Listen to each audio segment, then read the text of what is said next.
The Cordillera agriculture sector gets a much-needed boost. This with the operation soon of the Benguet Agri Pinoy Trading Center.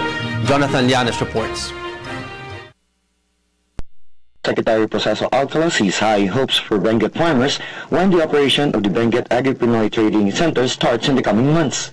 In his visit to the province of Benguet, the Secretary stressed the importance of a strategic trading business plan of semi-temperate highland vegetables found in the province, aside from widening the distribution of highland vegetables to the country, wherein 80% of the country's vegetable requirements comes from Benguet.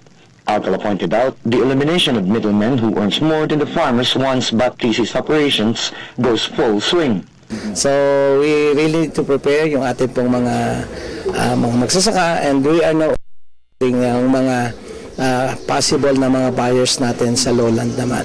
And isa rin po sa aming tinitingnan ay ano naman yung mga commodities na pwedeng gawing backload ng mga trucks na papanhik po dito, so that we will never encounter too high ang cost ng ating pong transport.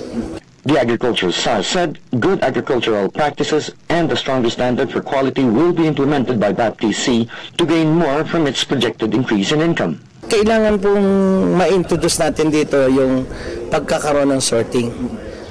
Kasi if ever na masanay po yung ating mga magsasaka na gano'n ang ginagawa, even in their own farm pa lang, alam na nila yung dapat na quality at saka yung packaging na ating isasaayos. Yan po.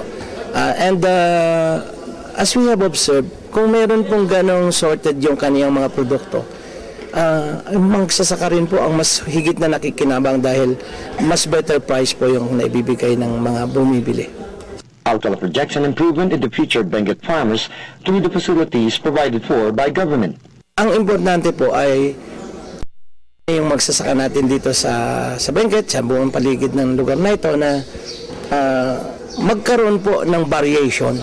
At any given time, mayroon pong variation yung tanim ng ating mga magsasaka. Hindi po pag sinabing panahon ng repolyo, repolyo na lang lahat.